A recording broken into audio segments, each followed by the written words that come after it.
وقل بلا بدا إلا بالله العلي العظيم أعوذ بالله من الشيطان اللعين الرجيم بسم الله الرحمن الرحيم الحمد لله الذي لا يبلغ مدحة الغائبون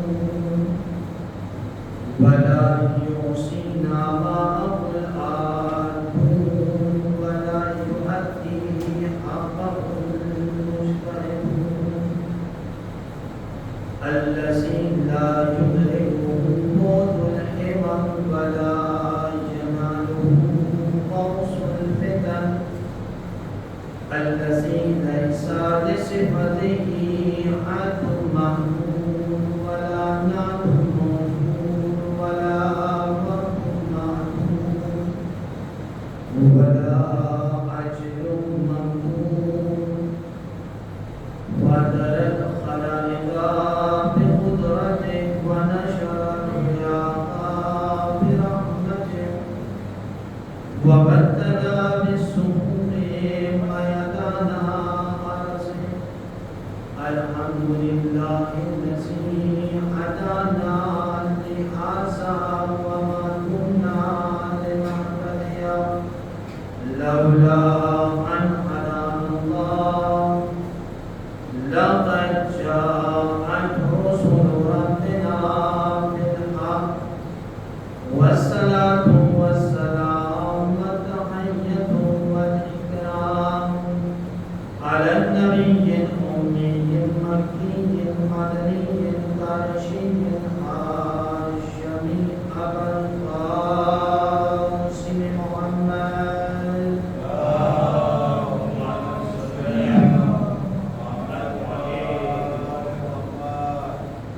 وعلى أهل بيته الطيبين الطاهرين المعصومين المنتقمين المنتجبين ولعنة الله على أعدائهم أجمعين من يومنا هذا إلى قيام يوم الدين إنما يريد الله ليذهب عنكم الرجس أهل البيت ويطهركم تطهيرا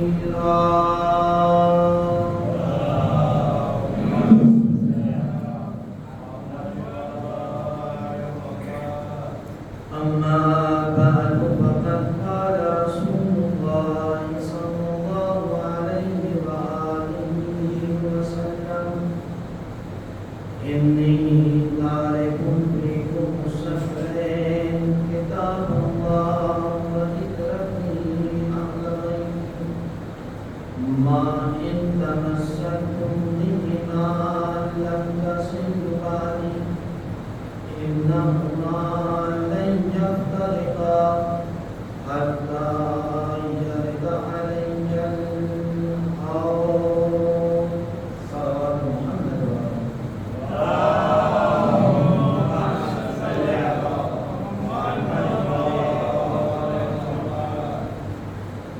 حضرات محترم بزرگان عزیز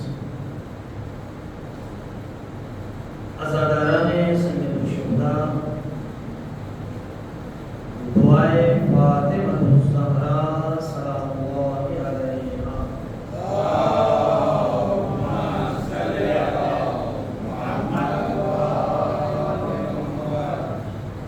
اللہ کا پیارا حبیب جب اس دنیا سے رخصت ہونے لگا تو تمام امت مسلمہ سے مخاطب ہو کر یہ عرض کر رہا ہے انی تارکن فیکم الثقلین میں تمہارے درمیان دو گراں چیزیں چھوڑے جا رہا ہوں ایک قرآن اور دوسرے ہماری عطرت اہل بیت اطہار علیہ السلام وَإِن تَمَسَّكْتُمْ بِهِمَا، اگر تم ان دونوں سے متمسک رہو گے، لن تصلوا بعدی، میرے بعد ہرگز گمراہ نہیں ہوگے۔ اِنَّهُمَا لَن يَفْتَرِقَا، اور یہ دونوں ایسے ہیں جن میں کسی طرح کی کوئی جدائی ممکن نہیں ہے، حتیٰ یرد علیہ الحوض، یہاں تک کہ یہ دونوں حوض کوثر پر مجھ سے ملاقات کرتے ہوئے نظر آئیں گے۔ یعنی عالم انسانیت کو اور تمام مسلمانوں کو اللہ کا پیارا حبیب یہ پیغام دے رہا ہے کہ اگر تم اس دنیا میں آئے ہو، وہ دنیا جو بربریت کی جگہ ہے، تمہیں آخرکار اس دنیا کو چھوڑ کر، دار فانی کو چھوڑ کر دار بقا کی طرف پہنچ کر جانا ہے۔ اگر تم اس دنیا میں رہنا چاہتے ہو تو تمہاری ذمہ داری یہ ہے کہ تم قرآن اور اہل بیت کے دامن سے منسلک ہو جاؤ۔ اگر تم قرآن کی روشنی میں اور اہل بیت کی سیرت پر اپنی زندگی گزارتے چلے جاؤ گے تو تمہاری دنیا بھی آباد ہو جائے گی، تمہاری آخرت بھی آباد ہو جائے گی۔ اور یقیناً اگر کوئی انسان قرآن و اہل بیت سے منسلک ہو جاتا ہے تو پھر ایسی صورت میں وہ گمراہ ہو ہی نہیں سکتا، بلکہ ہدایت کے راستے پر گامزن ہو جاتا ہے، اور ہدایت اس کا مقدر بن جاتی ہے۔ وہ کبھی اس دنیا میں گمراہ نہیں رہ سکتا، بلکہ وہ ہدایت کے راستے پر چلنے لگتا ہے۔ آئیے سب سے پہلے ہم یہ جانیں کہ یہ جو قرآن اور اہل بیت ہمارے سامنے موجود ہے، یہ ہمارے لیے ہے کیا؟ قرآن ہمارے لیے ہادی ہے، اور اہل بیت اطہار علیہ السلام بھی ہمارے لیے ہادی ہیں۔ یعنی قرآن ہماری ہدایت کرنے والا ہے، اور اہل بیت اطہار علیہ السلام بھی ہماری ہدایت کرنے والے ہیں۔ قرآن ہمیں جگہ جگہ پر جہاں گمراہیاں پائی جائیں گی، جہاں تاریکی پائی جائے گی، جہاں ظلم پایا جائے گا، قرآن ہمیں ان چیز سے نکال کر نور کی طرف لے کر چلا جائے گا۔ اہل بیت اطہار علیہ السلام ہمیں گمراہی سے نکال کر نجات کے راستے پر ہمیں گامزن کر دیں گے۔ یہ دو چیزیں، یعنی قرآن بھی ہادی ہے اور اہل بیت اطہار علیہ السلام بھی ہادی ہیں۔ قرآن کیسے ہادی ہے؟ آخر کس طریقے سے قرآن یہ کہہ رہا ہے کہ ہم انسانوں کی بشریت کی ہدایت کے لیے آئے ہیں؟ قرآن مجید کی آیت نے بغیر سہارا دیا، بسم اللہ الرحمن الرحیم، ہدی للمتقین۔ میں ہادی ہوں، ہاں میں ہدایت کرنے والا ہوں۔ قرآن کہہ رہا ہے ہاں بالکل میں ہدایت کرنے والا ہوں، لیکن شرط ہے میں ہر کس و ناکس کی ہدایت نہیں کرتا۔ ہدی للمتقین، قرآن ہادی ہے متقین کے لیے، وجہ ہے قرآن ہادی ہے متقین کے لیے۔ یعنی اگر ہم قرآن سے ہدایت یافتہ ہونا چاہتے ہیں تو اپنے اندر متقین کی صفت کو اپنانا ہوگا۔ جب تک اپنے اندر متقین کی صفت نہیں آئے گی، قرآن ہماری ہدایت کرنے والا نہیں ہے، قرآن ہمیں صحیح راستہ دکھانے والا نہیں ہے۔ تو اگر ہم قرآن سے ہدایت یافتہ ہونا چاہتے ہیں تو ہمارے لیے سب سے پہلے ضرورت اس بات کی ہے کہ اپنے اندر متقین جیسی صفت کو اپنایا جائے۔ جب اپنے اندر متقین جیسی صفت کو اپنا لیں گے تو خدا للمتقین، قرآن آپ کی ہدایت کرتا ہوا نظر آئے گا، قرآن آپ کی رہنمائی کرتا ہوا نظر آئے گا، قرآن آپ کو صحیح راستہ بتاتا ہوا نظر آئے گا، قرآن آپ کو ہدایت جیسے راستے پر گامزن کر دے گا۔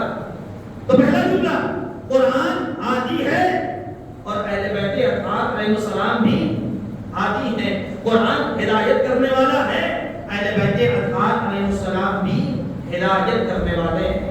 اب آئیے ہم اور آپ اسی ہدایت کے لفظ پر اس ہدایت کے معنی کو ڈکشنری میں کھنگالتے ہوئے نظر آئے کہ آیا ڈکشنری میں ہدایت کے معنی ہے کیا، لغت میں ہدایت کے معنی ہے کیا۔ جب ہم نے لغت کے اوراقوں کو پلٹنا شروع کیا تو ہمیں ہدایت کے دو معنی ملے۔ توجہ ہے، ہدایت کے دو معنی ملے۔ پہلے معنی کا نام ہے اراءۃ الطریق اور دوسرے معنی کا نام ہے ایصال المطلوب۔ اب ظاہر سی بات ہے آپ پریشان ہو گئے ہوں گے، کبھی ہمیں ہندی ہی صحیح سے سمجھ میں نہیں آ رہی تھی اور ابھی تو عربی ہی مولانا بولنے لگے۔ بہرحال یہ میری ذمہ داری ہے کہ میں آپ کی خدمت عالیہ میں اس چھوٹے سے عربی کے لفظ کو بھی سمجھا دوں۔ توجہ ہے، وہ چھوٹا سا لفظ جس کے ہدایت کے دو معنی بیان کیے، ایک ہے اراءۃ الطریق اور ایک ہے ایصال المطلوب۔ اراءۃ الطریق کے کیا معنی؟ اراءۃ الطریق کہتے ہیں راستے کا دکھا دینا، توجہ ہے۔ ایصال المطلوب کہتے ہیں منزل مقصود تک پہنچا دینا، توجہ ہے۔ اراءۃ الطریق کسے کہتے ہیں؟ راستے کا دکھا دینا، اور ایصال المطلوب کسے کہتے ہیں؟ منزل مقصود تک پہنچا دینا۔ مثال کے طور پر جب میں عشرہ محرم کے لیے یہاں گرا پہنچا تو ہم نے کسی صاحب سے اپنے میزبان کا گھر پوچھا تو کسی صاحب نے کہا حضور آپ اپنے حجرے سے باہر نکلیے، سامنے ایک بڑا گیٹ نظر آئے گا، اس گیٹ سے باہر نکلیے، سامنے ایک روڈ ہے، پھر لیفٹ اور رائٹ ہوتے ہوئے آپ کو ایک گھر نظر آئے گا، وہی آپ کے میزبان کا گھر ہے۔ انہوں نے مجھے راستہ بتا دیا، لیکن ہم اسی قرآن میں ایک اور صاحب سے میں نے پوچھنا شروع کیا کہ میزبان صاحب کا گھر کون سا ہے؟ انہوں نے کہا حضور آپ بہت ہی دور دراز کا سفر طے کر کے آئے ہیں، آپ ہمارے یہاں مہمان ہیں، میں آپ کو راستہ نہیں دکھاؤں گا، بلکہ انہوں نے ہمارا ہاتھ پکڑا اور اس کے بعد سے میزبان صاحب کے گھر کے دروازے پر لا کر چھوڑ دیا اور کہا یہ آپ کے میزبان صاحب کا گھر ہے۔ اور کیا آپ نے تو پہلا کیا ہے؟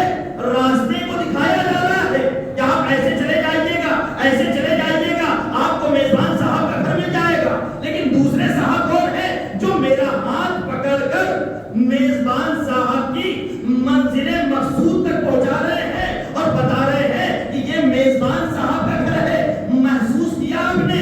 ایک ہے راستے کا دکھا دینا، ایک ہے منزل مقصود تک پہنچا دینا۔ شریعت محمدی نے ان دونوں لفظوں کو اپنے دامن میں قید کیا اور کہا راستے کے دکھانے والے کو نبی کہتے ہیں، منزل مقصود تک پہنچانے والے کو ولی یا امام کہتے ہوئے نظر آتے ہیں۔ ایک صلوات پر محمد و آل محمد۔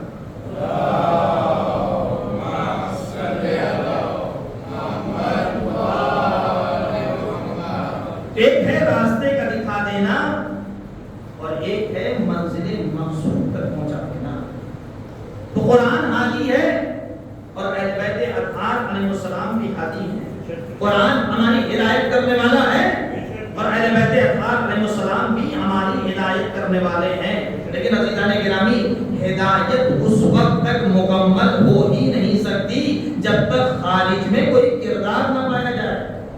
ہدایت اس وقت تک مکمل ہو ہی نہیں سکتی جب تک خارج میں کوئی کردار نہ پایا جائے۔ یعنی اگر قرآن یہ کہہ رہا ہے اقیم الصلاۃ، نماز قائم کرو، تو پھر خارج میں کوئی ایسا کردار ہونا چاہیے جو نماز پڑھ کے بتائے۔ توجہ ہے، کوئی خارج میں ایسا کردار ہونا چاہیے جو نماز پڑھ کے بتائے اور یہ سمجھائے کہ نماز کس طریقے سے پڑھی جاتی ہے۔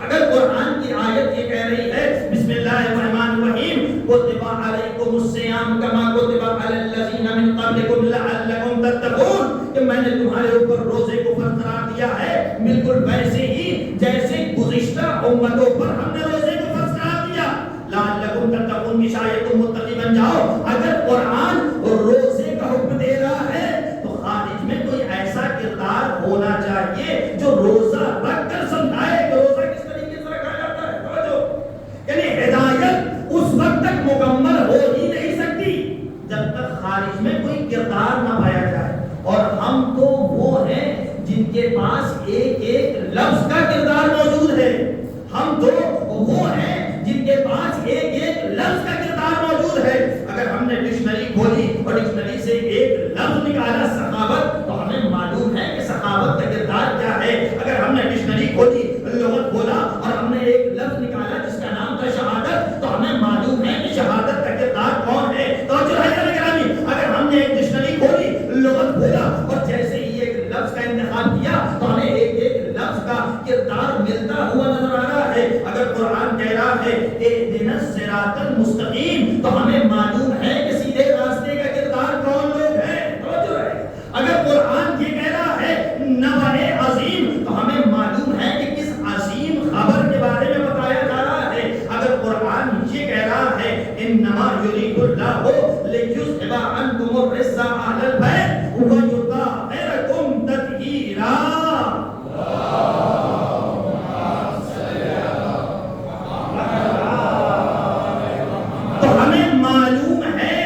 محفل کسا کے نیچے پنجتن پاک بیٹھے ہوئے ہیں، ان کا کردار کیا ہے؟ راجر ہے. اگر قرآن یہ کہہ رہا ہے لا اسألکم علیہ اجرا الا المودۃ فی القربى، تو ہمیں معلوم ہے کہ رسول کی حدیث کس بات کی طرف اشارہ کر رہی ہے اور رسول کس بات کو سمجھاتے ہوئے نظر آ رہے ہیں. قرآن کی آیت ہمیں سمجھ میں آ رہی ہے، رسول کی حدیث ہمیں سمجھ میں آ رہی ہے. ہم تو وہ ہیں جن کے پاس ایک ایک لفظ کا کردار موجود ہے. ہم تو وہ ہیں جن کے پاس ایک ایک آیت کا کردار موجود ہے. ہم تو وہ ہیں جن کے پاس ایک ایک جملے کا کردار موجود ہے. بلکہ اتنا ہی نہیں، بلکہ ہم تو وہ ہیں جن کے پاس بسم اللہ الرحمن الرحیم کا بھی کردار موجود ہے. تنہا بسم اللہ کا نہیں، بلکہ بسم اللہ کے بے کے نیچے لگے ہوئے نقطے کا بھی کردار جانتے ہیں. بسم اللہ کے بے کے نیچے لگے ہوئے نقطے کا بھی ہمیں کردار معلوم ہے. تو یعنی گرامی ہمیں معلوم ہے ایک ایک لفظ کا کردار کیا ہے. بلکہ ہم تو وہ ہیں جو راتوں کے بھی کردار سے واقف ہیں. رات نہیں پہچانا آپ نے؟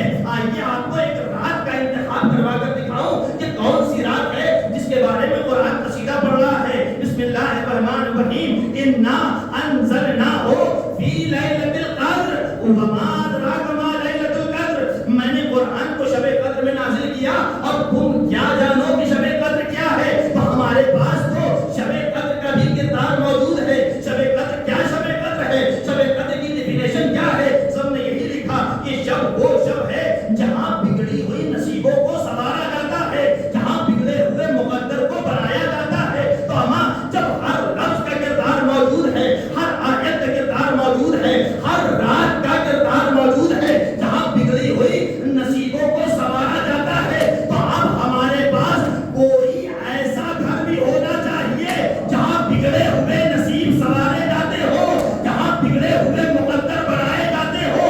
ہم نے دنیا میں سارے در دیکھے، کوئی در ایسا نہ ملا سوائے در اہل بیت کے جہاں بگڑے ہوئے مقدر سنوارے جاتے ہیں، جہاں بگڑی ہوئی نصیبیں بنائی جاتی ہیں. ایک صلوات محمد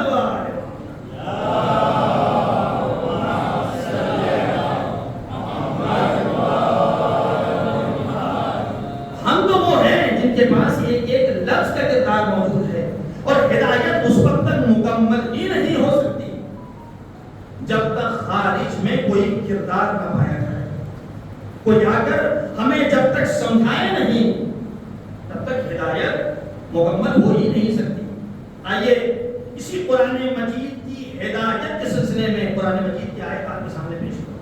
قرآن مجید کی آیت نے بڑا سہارا دیا. بسم اللہ الرحمن الرحیم انا علینا للہدی وَإِنَّا لَنَا لَلْآخِرَةَ وَالْأُولَى. دیکھو بے شک ہدایت کی ذمہ داری ہمارے اوپر ہے اور دنیا و آخرت کا اختیار بھی ہمارے ہاتھوں میں ہے. یعنی خداوند عالم نے اگر عالم بشریت کو اس دنیا میں بھیجا ہے تو خداوند عالم یہ حکم دے رہا ہے، آواز دے رہا ہے کہ گھبرانے کی ضرورت نہیں ہے، پریشان ہونے کی ضرورت نہیں ہے.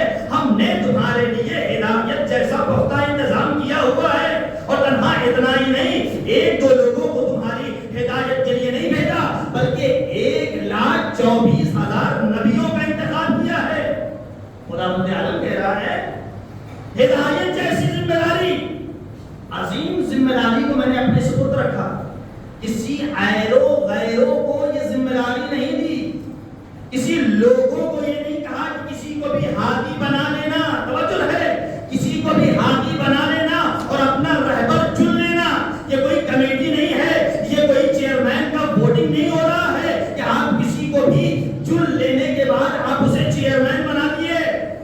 ایک محلے کا تو کوئی چیئرمین ہو سکتا ہے، ایک کمیٹی کا تو کوئی متولی ہو سکتا ہے، لیکن یہاں معاملہ کمیٹی کا نہیں ہے، محلے کا نہیں ہے، یہاں معاملہ پوری دنیا کی عالم بشریت کا ہے. توجہ ہے، خداوند عالم نے کہا ہدایت جیسی عظیم ذمہ داری کو میں نے اپنے سپرد رکھا اور دنیا و آخرت کا اختیار بھی ہم نے اپنے ہاتھوں میں رکھا. اب جب ہم ہادی بھیجیں گے تو ہادی منصوص من اللہ ہوگا، منصوص من الناس نہیں ہوگا. منصوص من اللہ ہوگا، منصوص من الناس نہیں ہوگا. یعنی جو بھی ہادی بنایا جائے گا، جو بھی رہبر بنایا جائے گا، جو بھی لیڈر بنایا جائے گا، جو بھی پیشوا بنایا جائے گا، جو بھی رہنما بنایا جائے گا، وہ اللہ کی جانب سے ہوگا. لوگوں کا چنا ہوا کوئی ہادی نہیں ہوگا.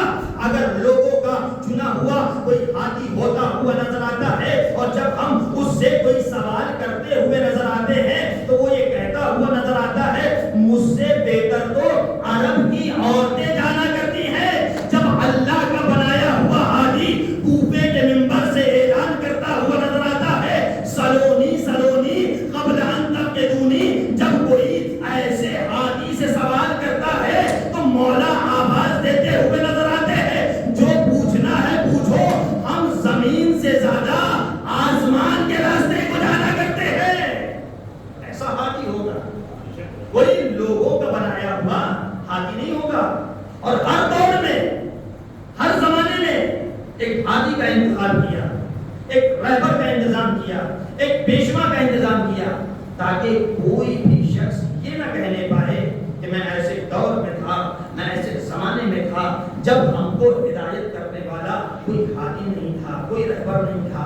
لہذا خالق کائنات نے ایک ایک زمانے میں، ہر دور میں، ہر زمانے میں ایک ہادی اور ایک رہبر کو بھیج کر یہ چیپٹر بھی کلوز کر دیا کہ کوئی روز محشر یہ شکایت لے کر نہ پہنچ جائے کہ میں ایسے زمانے میں تھا، میں ایسے دور میں تھا، میں ایسے وقت میں زندگی گزار رہا تھا جب کوئی ہادی نہیں تھا، جب کوئی رہبر نہیں تھا، جب کوئی پیشوا نہیں تھا. لہذا خالق کائنات نے سب سے پہلے ہادی کا انتظام کیا، بعد میں ہدایت دینے والوں کا انتظام کیا. پہلے ہادی کو بھیجا، بعد میں ہدایت دینے والوں کو بھیجا، تاکہ تم ایک سیکنڈ کے لیے بھی یہ نہ کہنے پاؤ کہ ہم پہلے پہنچ گئے تھے، آپ کا ہادی بعد میں آیا تھا. توجہ رہے، لہذا خالق کائنات نے پہلے ہادی کو بھیجا، بعد میں ہدایت دینے والوں کو بھیجا. اور ایک جملہ کہا کہ ہم نے عالم بشریت کی ہدایت کے لیے ایک دو نہیں بلکہ 1,24,000 نبیوں کا انتظام کیا ہے. وہ تمہاری ہدایت کرتے ہوئے نظر آئیں گے، وہ تمہاری رہنمائی کرتے ہوئے نظر آئیں گے. اور ایک ایک نبی آتا گیا اس روئے سرزمین پر، اور روئے سرزمین پر آنے کے بعد ایک ایک عالم بشریت کی ہدایت کرتا ہوا نظر آ رہا ہے. قولوا لا الہ الا اللہ، کہو لا الہ الا اللہ فلاح پا جاؤ گے، کامیاب ہو جاؤ گے. یہاں تک کہ اتنا ہی نہیں بلکہ رسالت کے ختم ہو جانے کے بعد، نبوت کے ختم ہو جانے کے بعد رسول عربی نے جہاں امت مسلمہ کی ہدایت کے لیے قرآن جیسے ہادی کا انتظام کیا، وہی اپنے بعد 14 معصومین کا بھی انتخاب کیا. یہ اب تمہارے ہادی ہیں، یہ اب تمہارے رہبر ہیں، یہ اب تمہارے پیشوا ہیں. یعنی رسالت جب اس دنیا سے رخصت ہو رہی تھی تو 1.25 لاکھ حاجیوں کا انتظام کیا. صحیح سی بات ہے کہ کوئی ایسا ویسا انسان کو انتخاب نہیں کیا جا رہا ہے. توجہ رہے، رسالت ختم ہو رہی ہے، امامت کا آغاز ہو رہا ہے. لہذا رسالت نے امامت کی تاج پوشی کے لیے بڑا اہتمام کیا، اور ایسے ہی بند کمرے میں کسی کو ہادی نہیں بنایا بلکہ غدیر کے میدان کا انتخاب کیا گیا. ایک دو لوگوں کے بیچ میں نہیں کہا بلکہ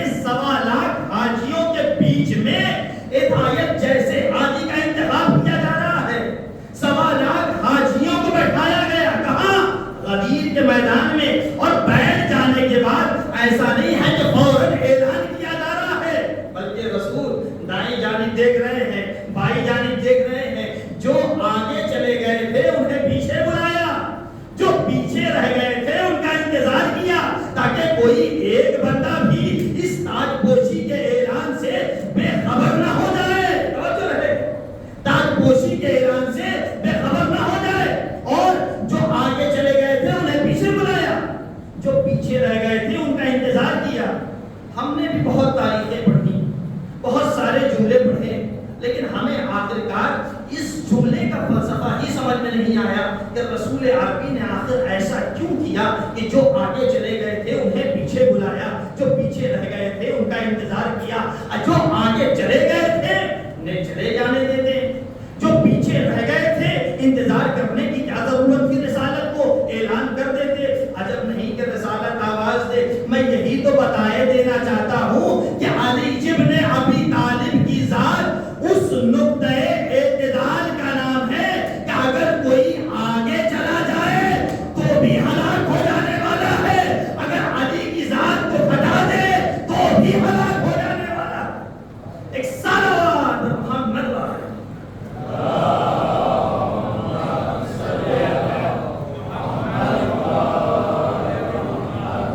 اور غدیر کے میدان میں کجاؤں کا منبر تیار کیا. ایسے ہی نہیں کہ صرف اور صرف ایک دو زینے بنا دیے ہوں. کجاؤں کا منبر شاید دنیا کا سب سے بڑا منبر رہا ہوگا. توجہ رہے, کجاؤں کا منبر بنوایا. اور ایک لطیف تاریخ کا پہلو ہے, اگر آپ اسے محسوس کر سکتے ہو تو محسوس ہوئیے اس جملے کے ذریعے سے. اور مجھے نہیں معلوم کہ آپ اس جملے کا کس قدر استقبال کرتے ہیں.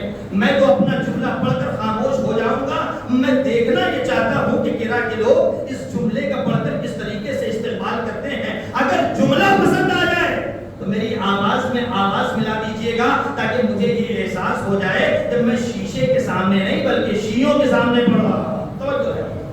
اب جیسے ہی رسول نے کجاؤں کا منبر آمادہ کیا, کجاوا بھی ایسے لوگوں سے لیا جن سے بھاگنے کا ڈر تھا. کسی ایسے ویسے سے نہیں لیا. دیکھیے اہتمام ہے غدیر کا, اہتمام ہو رہا ہے تاج پوشی کا کہ ایسے کو ہم ہادی بنا رہے ہیں جو دنیا پہچانے گی. توجہ رہے, لہذا اہتمام کیا جا رہا ہے اور ہر اہتمام میں فلسفے کو بیان کیا جا رہا ہے. کجاوا بھی ایسے لوگوں سے لیا جن سے بھاگنے کا ڈر تھا. مثال کے طور پر, مثال سے اپنی بات کو واضح کروں. مثال کے طور پر مجھے اسی قرآ میں, اسی عزا خانے میں ایک شاندار مجلس پڑھنے کا موقع ملا. ہم نے جناب ریحان صاحب سے کہا حضور ایسا ہے کہ جو میں 1448 ہجری میں آپ کے سامنے مجلس پڑھ رہا تھا اسی قرآ میں مجھے قرآ کے لوگوں نے ایک دن معین کیا ہے اور مجھے مجلس پڑھنے کے لیے بلایا ہے. حضور ایسا ہے کہ آپ ہماری مجلس میں شرکت کیجیے گا. ان کا حضور میں کہاں لکھنؤ کا رہنے والا, آپ کہاں الہ آباد کے رہنے والے, اگر قرآ مجلس پڑھنے کے لیے بھی پہنچ گئے تو ہمارے آنے کے لیے بہت ساری صعوبتیں برداشت کرنی پڑے گی. ہم نے کہا ہم ہر صعوبتیں برداشت کرنے کے لیے آمادہ ہیں. ہم ہر صعوبتیں برداشت کرنے کے لیے آمادہ ہیں, لیکن صرف اور صرف اتنا ہے کہ آپ ہماری مجلس میں تشریف لائیے. بالکل آمادہ ہے, میں آپ کی مجلس میں تشریف لاؤں گا. اب میں اسی تاریخ پر مومنین کے کہنے کی وجہ سے اسی عزا خانے میں مجلس پڑھنے کے لیے آ گیا. جیسے ہی منبر رسول پر بیٹھا دیکھا کہ ریحان صاحب بھی ہمارے آزو بازو میں ہیں. میں نے ان سے پوچھا حضور سفر کی صعوبتیں برداشت کرتے ہوئے آپ یہاں تک پہنچ گئے. کہا حضور میں سفر کی صعوبتیں برداشت کرتے ہوئے یہاں پہنچا ہوں, لیکن آپ کی خدمت عالی میں ایک چیز کا اعلان کر دوں کہ میں اسٹیشن سے جو یہاں آیا ہوں ایسے ہی نہیں آیا ہوں, بلکہ ہم نے وہاں کے لوگوں سے ایک گاڑی منگوائی تھی. اس گاڑی کی سیر و تفریح کے ساتھ میں یہاں پہنچا ہوں. ہم نے کہا اس گاڑی کی چابی کہاں ہے؟ کہا میں ہمیشہ اپنے ساتھ رکھتا ہوں, میرے پاس یہ گاڑی کی چابی ہے. ہم نے کہا ایک کام یہ کیجئے, میں مجلس پڑھنے کے لیے جا رہا ہوں, اس گاڑی کی چابی کو ہمارے حوالے کر دیجئے. توجہ ہے, اس گاڑی کی چابی کو ہمارے حوالے کر دیجئے. انہوں نے بھی معصومیت بھرے انداز میں وہ چابی ہمارے حوالے کر دی. اب ہم منبر رسول پر بیٹھ گئے اور مجلس پڑھنا شروع کیا. ابھی ہماری مجلس کے 10 سے 15 ہی منٹ گزرے تھے کہ جناب ریحان صاحب کو ہماری مجلس پسند نہیں آئی. ریحان صاحب پریشان ہوتے ہوئے نظر آ رہے ہیں. ریحان صاحب اٹھ رہے ہیں بیٹھ رہے ہیں, اٹھ رہے ہیں بیٹھ رہے ہیں. ہم نے کہا قبلہ ہوا کیا؟ آخر آپ پریشان کیوں نظر آ رہے ہیں؟ کیوں اٹھ رہے ہیں؟ کیوں بیٹھ رہے ہیں؟ عجب نہیں کہ انہوں نے کہا مجھے آپ کی مجلس پسند نہیں آ رہی ہے، میں آپ کی مجلس سے بھاگنا چاہ رہا ہوں، میں آپ کی مجلس سے نکلنا چاہ رہا ہوں، لیکن جیسے جیسے میں مجلس سے بھاگنے کے لیے اٹھ رہا ہوں ہمارے ذہن میں خیال ہے بھاگوں تو کیسے بھاگوں، چابی تو مولانا کے پاس ہے، سوچ رہے بھاگوں تو کیسے بھاگوں، چابی تو مولانا کے پاس ہے۔ بس یہی واقعہ غدیر خم کے میدان میں ہوا، رسول نے کجاوا انہی لوگوں سے لیا جو بھاگنا چاہ رہے تھے، جن سے بھاگنے کا ڈر تھا۔ جیسے ہی وہ بھاگنا چاہ رہے تھے ان کے ذہن میں یہی خیال تھا بھاگوں تو کیسے بھاگوں، کجاوا تو رسول کے پاس ہے، بھاگوں تو کیسے بھاگوں، کجاوا تو رسول کے پاس ہے۔ لہذا رسول نے بھی کجاوا ایسے لوگوں سے لیا جن سے بھاگنے کا ڈر تھا، اور جب کجاؤں کا منبر آمادہ کر لیا تو اس کے بعد سے ایک فصیح و بلیغ خطبہ دیا، توجہ رہے، ایک فصیح و بلیغ خطبہ دیا، اور فصیح و بلیغ خطبہ دینے کے بعد 1.25 لاکھ حاجیوں کے بیچ میں رسالت کی زبان گویا ہوئی۔ رسالت نے یہی جملہ کہا، اے حاجیوں یہ بتاؤ میں تمہاری جانوں کے اوپر حق رکھتا ہوں یا نہیں؟ سب نے اقرار کیا، یا رسول اللہ آپ ہماری جانوں کے اوپر حق رکھتے ہیں۔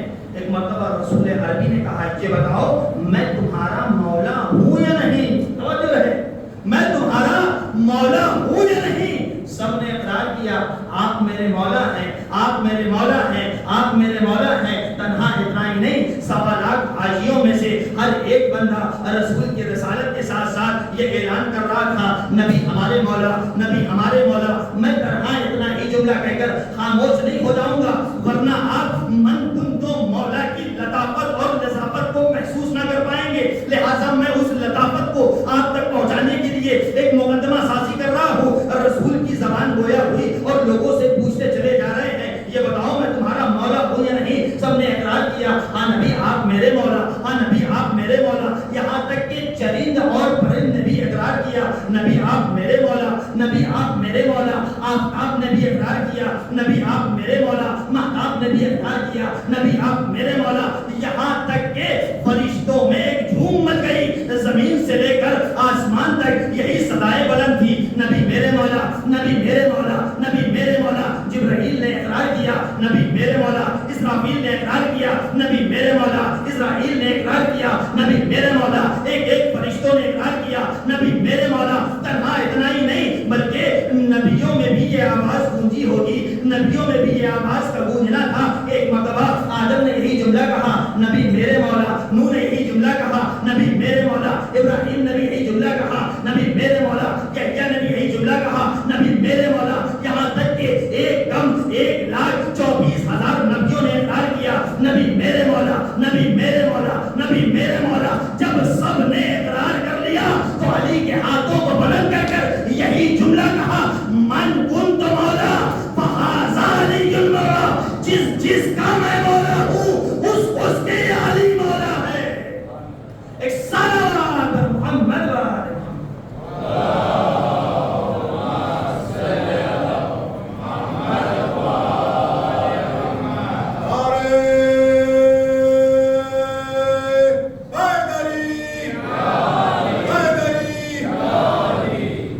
جس کا میں مولا ہوں اس کی یہ علی مولا ہے۔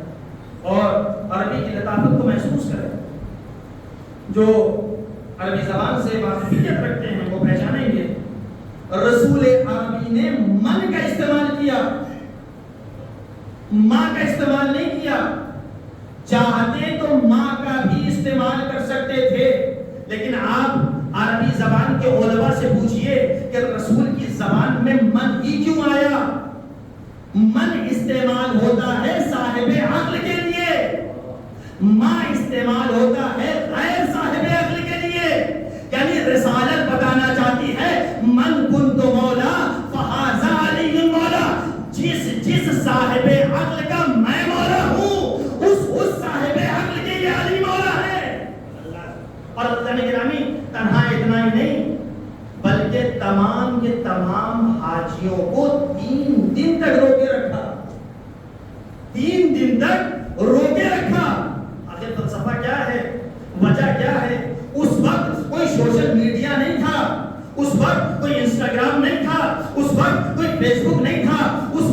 کوئی دیگر تمام چیزیں مہیا نہیں تھی کہ اس کے ذریعے سے ایک میسج کیا اور آپ کا میسج پوری دنیا میں پھیل گیا.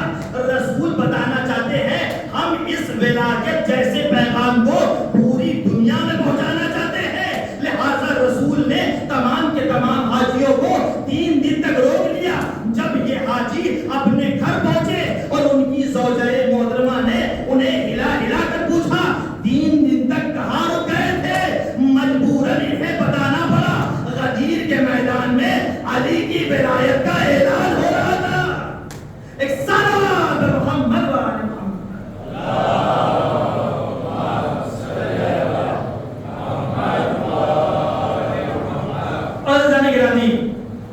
سب نے علی کی ولایت کا اقرار کیا، یہاں تک کہ زمین و آسمان میں ایک مباحثہ چھڑ گیا اور زمین نے یہ کہنا شروع کیا کہ ولایت کے اقرار کرنے کے بعد زمین اپنے تنزیہ انداز میں آسمان سے مخاطب ہو کر یہی جملہ کہہ رہی ہے، اے آسمان میں افضل ہوں. آسمان نے بھی زمین کے تیور کو بتاتے ہوئے یہی جملہ کہا، اے زمین گھبرانے کی ضرورت نہیں ہے، اگر تو اپنی افضلیت کا اقرار کر رہی ہے تو سنتی جا، میں بھی افضل ہوں. زمین نے آسمان سے مباحثے کے طور پر یہی جملہ کہا، آسمان بتاؤ تو صحیح تمہارے پاس افضلیت ہونے کے لیے دلیل کیا ہے. آسمان نے بیان کیا، تمہیں معلوم ہی نہیں تم کس بات کے اوپر اترا رہی ہو، تم کس لیے یہ کہہ رہی ہو کہ میں افضل ہوں، میرے پاس دلیل موجود ہے. ایک مرتبہ زمین نے آسمان سے کہا بتاؤ تمہاری افضلیت کے لیے دلیل کیا ہے. آسمان نے بیان کرنا شروع کیا، سنو میں اس لیے تم سے افضل ہوں اس لیے کہ میرے پاس چاند ہے، میرے پاس ستارے ہیں، میرے پاس سورج ہے، میرے پاس جنت ہے، میرے پاس کوثر ہے. ایک مرتبہ زمین نے بھی آسمان کی آنکھوں میں آنکھیں ڈال کر یہی جملہ کہا، آسمان اپنی افضلیت کے بارے میں جو تو یہ جملہ کہہ رہا ہے، تیرے پاس چاند ہے، تیرے پاس ستارے ہیں، تیرے پاس سورج ہے، تیرے پاس جنت ہے، تیرے پاس کوثر ہے، تو میں اپنی فضیلت کے بارے میں یہ تجھے بتا دوں کہ گھبرانے کی ضرورت نہیں ہے. اگر تیرے پاس چاند ہے تو میرے پاس چاند کا 2 ٹکڑا کرنے والا ہے، اگر تیرے پاس ستارے ہیں تو میرے پاس ستارے کو دروڑی پہ بلانے والا ہے، اگر تیرے پاس سورج ہے تو میرے پاس سورج کو پلٹانے والا ہے. اور اے آسمان سنتا چلا جا، اگر تیرے پاس جنت ہے تو میرے پاس جوانان جنت ہے، اور تیرے پاس کوثر ہے تو میرے پاس ساقیے کوثر ہے. ایک صلوات محمد و آل محمد.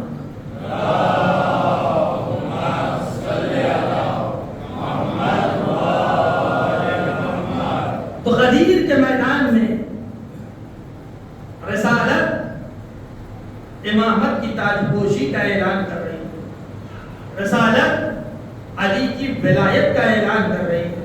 اور یہ بتانا مقصود ہے کہ 1,24,000 نبیوں کا سلسلہ ختم ہو رہا ہے، نبوت ختم ہو رہی ہے، امامت کا آغاز ہو رہا ہے. لہذا اتنا اہتمام کیا جا رہا ہے. اور تنہا اتنا ہی نہیں بلکہ جب رسول کو علی جیسے وسیع اور ناصر کی ضرورت تھی تو جب رسول 40 برس تک خاموشی کے ساتھ دین کی تبلیغ کر رہے تھے تو اس وقت آپ نے ناصر کو یاد کیا تھا. اس ناصر کا نام علی بن ابی طالب، اور یہ جملہ کہا تھا کہ یہ تنہا اتنا ہی نہیں کہ یہ امامت کے درجے پر فائز ہے بلکہ یہ وہ ہے جو رسالت کا معاون و مددگار ثابت ہوتا ہوا نظر آیا ہے. جب رسالت کو امامت کی ضرورت پڑی ہے تو رسالت نے بے ساختہ امامت سے یہی جملہ کہا، اے علی آج ایک ایسی مشکل آ گئی ہے جو تمہارے بغیر کوئی حل ہی نہیں کر سکتا. اور ظاہر سی بات ہے کیوں نہ علی مشکل کو حل کرے، اس لیے کہ ہے ہی وہ مشکل کشا، ہے ہی وہ مشکل کشا. اب جیسے ہی رسول نے بیان کرنا شروع کیا، اے علی آج تم میرے بستر پر سو رہو. اب وجہ کیا ہے؟ اب وجہ یہ ہے کہ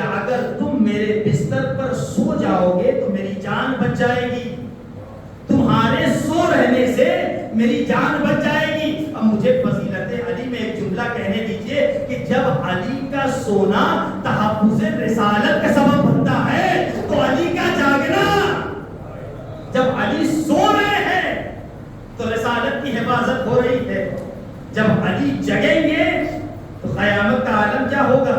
لہذا رسالت کی یہی جملہ کہا ہے، علی تم میرے بستر پر سو رہو، تمہارے سو رہنے سے میری جان بچ جائے گی۔ کفار مکہ رات بھر محاصرہ کرتے رہے، بستر رسالت پر امامت سوتی رہی، لیکن اللہ نے اس نور کی یکسانیت کہ کوئی بھی کافر یہ نہ پہچان سکا نبی سو رہا ہے یا علی سو رہا ہے، نبی سو رہا ہے یا علی سو رہا ہے۔ ایک دشمن خدا اور رسول آگے بڑھا، چادر کو ہٹایا، کیا دیکھا؟ علی سو رہے ہیں۔ بے ساختہ یہی جملہ کہا، اے علی تم یہاں تو پھر محمد کہاں؟ اگر علی بتا دیتے تو رسالت کو خطرہ، نہیں بتاتے تو امامت کو خطرہ، لہٰذا ایک جملہ کہا، کیا تم میرے حوالے کر کے گئے تھے؟ توجہ رہے، کیا تم میرے حوالے کر کے گئے تھے؟ عجب نہیں کہ ایک مرتبہ دشمن خدا و رسول کا اصرار بڑھتا گیا، اصرار بڑھتا گیا، اصرار بڑھتا گیا، اصرار کا بڑھنا تھا کہ دست ید اللہ اٹھا، توجہ رہے، دست ید اللہ اٹھا اور ابو جہل کے منہ پر زوردار تماچا لگایا۔ شاعر نے بڑے ہی خوبصورت انداز میں یہی جملہ کہا، منہ اس کا سیدھا کر نہیں پایا کوئی حکیم، ایسا ابو جہل پہ تماچا علی کا ہے، ایسا ابو جہل پہ تماچا علی کا ہے۔ بس اتنا ہی نہیں، اب جب وہ چادر ہٹانے کے بعد، کیفیتوں کو محسوس کرنے کے بعد، زباں زد ہونے کے بعد، تماچا کھانے کے بعد، جب اپنے دوستوں کے بیچ میں آیا تو یہ جملہ کہنے لگا، اے دوستو تم کہاں کھڑے ہوئے ہو؟ وہ رحمت یزدان تھا، یہ پہلے جلی ہے، سنتے ہیں قضا اس کے محلے کی گلی ہے، اور احباب اگر جان بچانا ہے تو بھاگو، تم جس کو سمجھتے تھے محمد وہ علی ہے۔ ایک صلوات محمد والے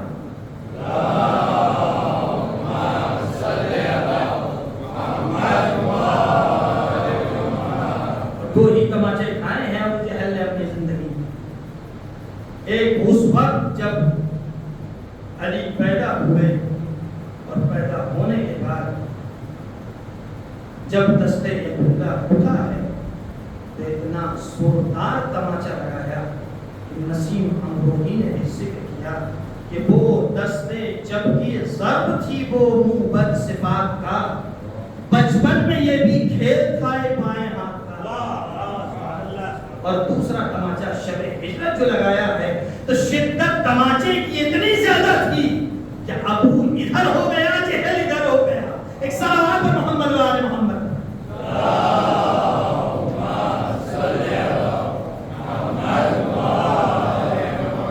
لیکن عزیزان گرامی، فضیلتیں اپنی جگہ پر، جہاں فضیلتوں کا تذکرہ کیا جاتا ہے، انہیں فضیلتوں کے ساتھ ساتھ اہل بیت اطہار کے اوپر جو مصیبت بیان کی جاتی ہے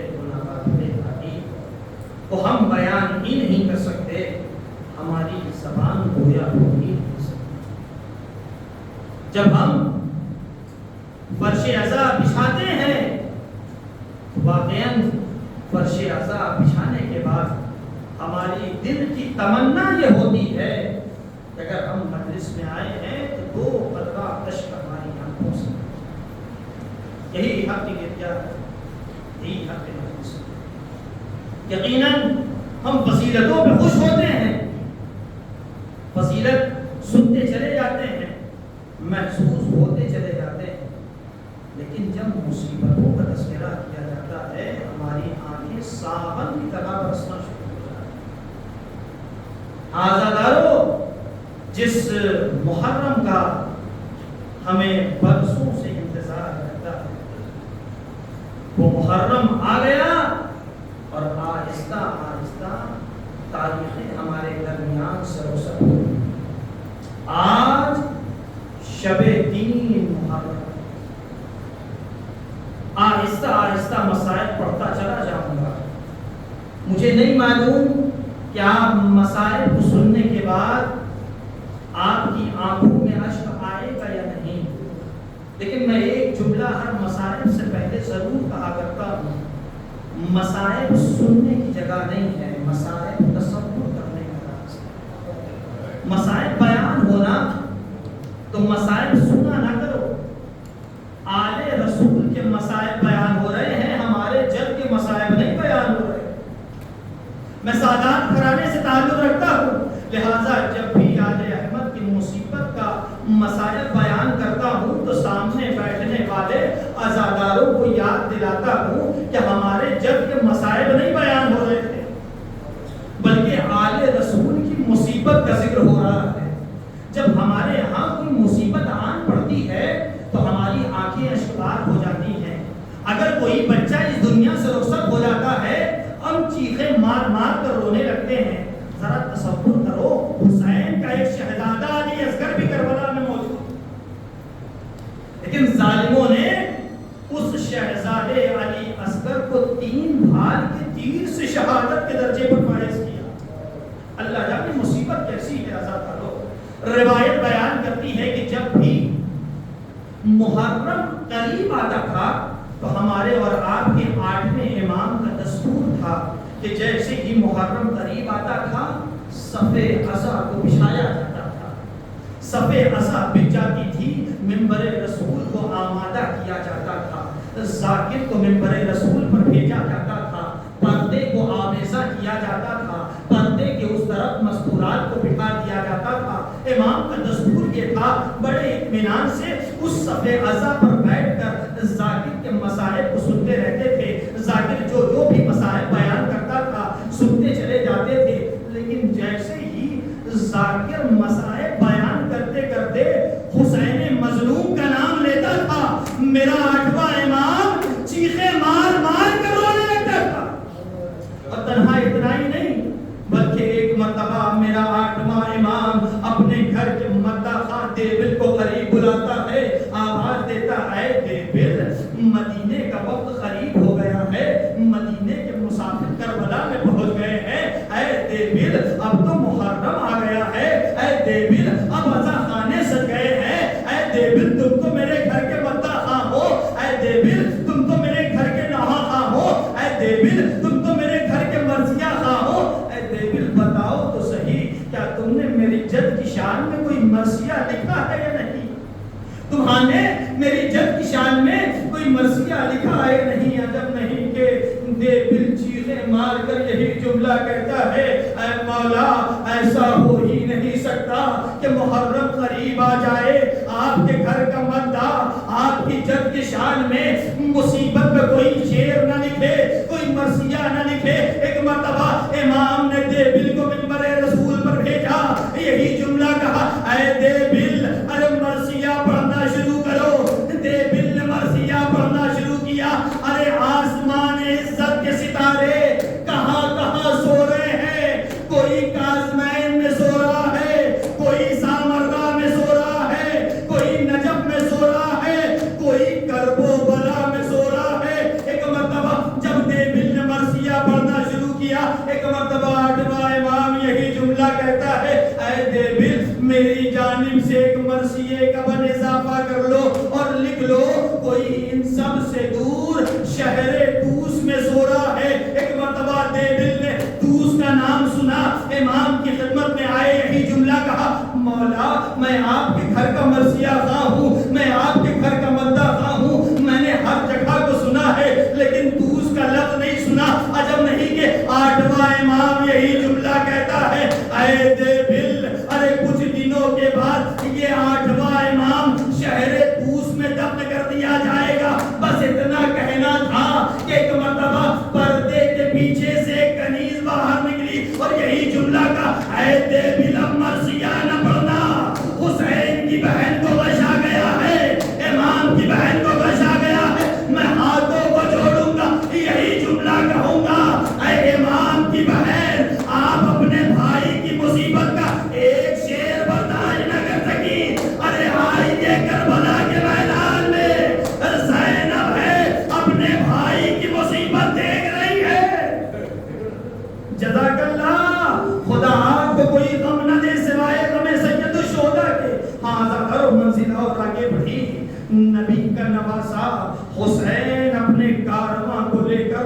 کربلا کے میدان میں پہنچ گیا ہے. حاضرو روایت بیان کرتی ہے جیسے ہی یہ قافلہ کربلا کی سرزمین پر رکا ہے، ایک مرتبہ امام ہے جو بھیا عباس کو حکم دے رہے ہیں، عباس خیمے نصب کرنے کا وقت آ گیا ہے. اے عباس اب خیمے نصب کیے جائیں گے. حاضرو میں ایک جملہ آپ کی خدمت عالیہ میں عرض کروں. زمین کربلا پہ حسین جب پہنچے ہیں تو حسین کی تین آرزو تھی، حسین کی تین خواہش تھی. پہلی آرزو کا نام یہ تھا کہ سارے کے سارے لاشیں دفن ہو جائیں. دوسری آرزو یہ تھی کہ بیویوں کا پردہ برقرار رہے. ارے تیسری آرزو یہ تھی کہ چھوٹے چھوٹے بچے کبھی پیاسے نہ رہنے پائے. لیکن ہائے افسوس حسین کی تینوں آرزو کربلا کے میدان میں ادھوری رہ گئی. حسین کی آرزو ارے پوری نہ ہو پائی. حسین بیویوں کے پردے کا اہتمام اس انداز میں کر رہے ہیں کہ خیموں کو اس ترتیب سے نصب کیا جا رہا ہے کہ سب سے پہلے غازی علمدار کا خیمہ نصب کیا گیا، پھر اس کے بعد اصحاب و انصار کا خیمہ نصب کیا گیا، پھر اس کے بعد بنی ہاشم کے خیمے لگائے گئے. اس کے پیچھے بیویوں کا خیمہ آمادہ کر لیا گیا.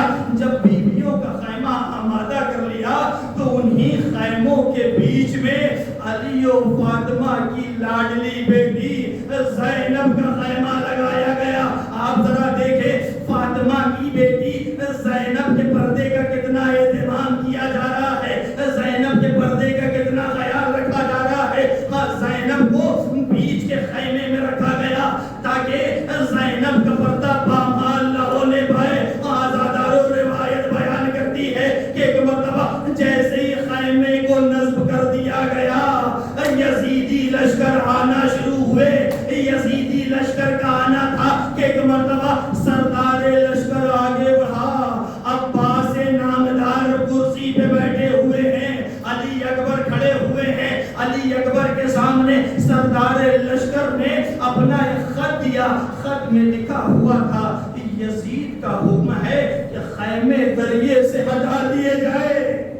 یزید کا حکم ہے کہ خیمے دریے سے ہٹا دیے جائے. ایک مرتبہ علی اکبر نے یہ جملہ سنا، غیظ و غضب کے عالم میں آ کر یہی جملہ کا کس کی مجال کہ حسین کے خیمے کو دریا سے ہٹا دے گا. ایک مرتبہ علی اکبر نے اپنے ہاتھ کو تلوار کے قبضے پر رکھا، تلوار کو نیام سے نکالنا چاہتے ہیں کہ کیا دیکھا سینے پہ کسی کا ہاتھ آیا.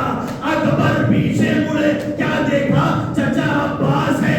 عباس کے احترام میں اکبر 2 قدم پیچھے ہٹے. ایک مرتبہ عباس سردار لشکر سے مخاطب ہوئے، کہا ماجرا کیا ہے؟ کہا یزید کا پیغام ہے کہ حسین کے خیمے کو دریا سے ہٹایا جائے گا. ایک مرتبہ عباس جاہو جلال میں آ کر یہی جملہ کہتے کس کی مجال ہے کہ حسین کے خیمے کو دریا سے ہٹائے گا. ایک مرتبہ جیسے ہی عباس کی آواز کا بلند ہونا تھا کہ ہمیں ولید کا دربار یاد آیا. ولید کے دربار میں حسین کی آواز بلند ہوئی تھی. عباس و علی اکبر دربار میں داخل ہو گئے. یہاں کربلا ہے، عباس کی آواز بلند ہوئی. حسین خیمے سے باہر آ گئے.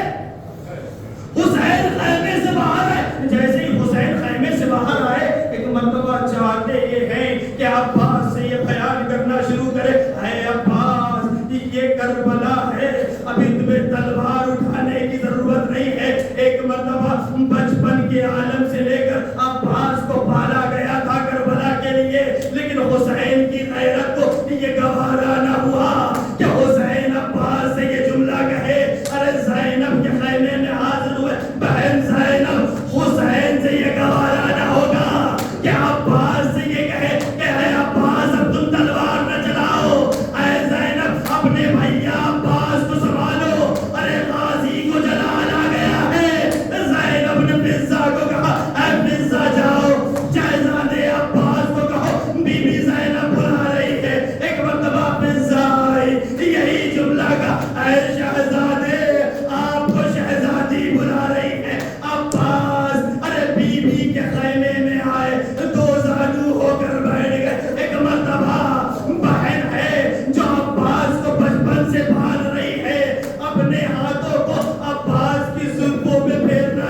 دیا. اے بھیا عباس تمہیں گھبرانے کی ضرورت نہیں ہے, پریشان ہونے کی ضرورت نہیں ہے. اے عباس آخر ماجرا کیا ہے؟ ایک مرتبہ یہی جملہ بھائی نے بہن سے کہا, اے بہن لوگ یہ کہہ رہے ہیں حسین کا خیمہ دریا سے ہٹایا جائے گا. ارے کیسے دریا سے خیمے ہٹائے جائیں گے؟ حسین کے ننھے ننھے بچے پیاس سے چاول ہوتے ہوئے نظر آئیں گے. زینب نے عباس کو سمجھایا, سنبھالنا شروع کیا, یہی آواز دی, اے عباس عباس جیسا بھائی موجود ہو یہ کیسے ممکن ہے؟ حسین کے چھوٹے چھوٹے بچے ارے پیاسے رہ جائے. عباس نے یہی جملہ کہا. بہن میں آپ کا ارادہ سمجھ گیا.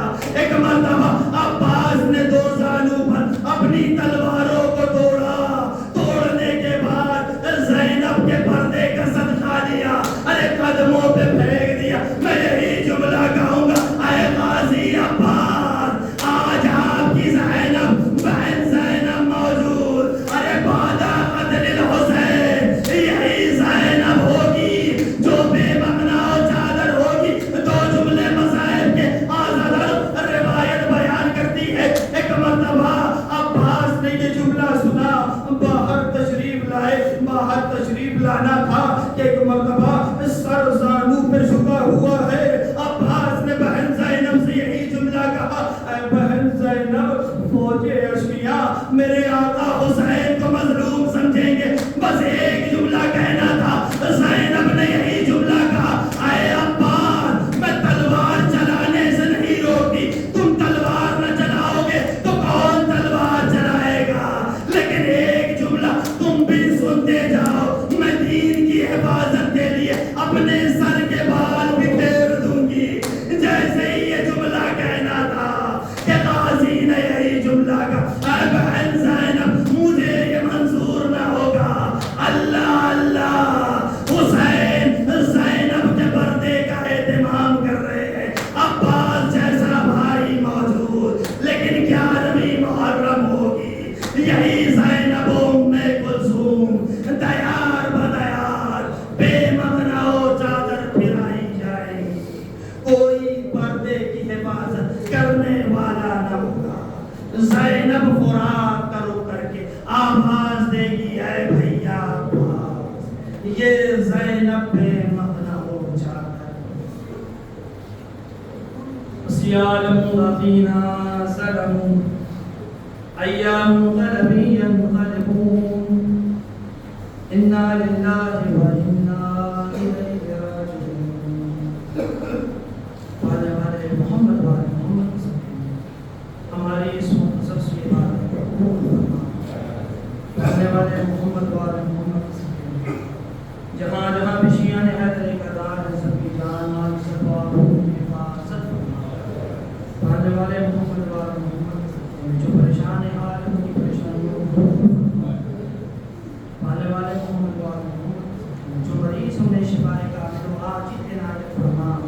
والے والے محمد والے محمد مراجع اعظام کی حفاظت فرما, ملک ایران کی حفاظت فرما.